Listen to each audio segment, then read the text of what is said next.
যে আপনাদের দেখাবো অ্যাকাউন্ট ওপেনিং করার পর যদি সেই অ্যাকাউন্টটা চালু না হয় বা আপনারা জানতে পারেন রিভিশনে পড়ে আছে, সেটা কিভাবে ক্লিয়ার করবেন বা চেক করবেন।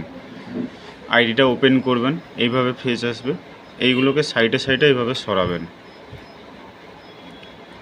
শেষের দিকে দেখবেন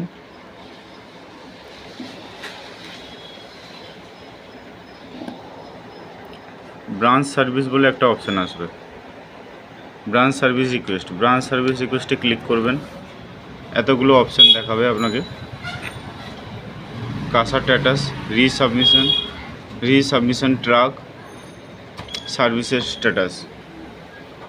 তো আপনারা কাসা স্ট্যাটাসে গিয়ে চেক করতে পারবেন কতগুলো কোন মাসে অ্যাকাউন্ট ওপেনিং করেছেন। আবার ব্রাঞ্চ সার্ভিসে যাবেন, রিভিশন ট্র্যাকে গেলে আপনাদের যে অ্যাকাউন্টগুলো পেন্ডিং থাকবে সেটা এইখানে শো করে দেবে। এবার কী জন্য পেন্ডিং আছে সেটা চেক করার জন্য ব্রাঞ্চ সার্ভিসে যাবেন, রিসাবমিশনে যাবেন। এই জায়গাটায় কাস্টমারের মোবাইল নম্বর বা আইডি বা অ্যাকাউন্ট নম্বর ধরে দিয়ে সার্চ করবেন। সার্চ করলে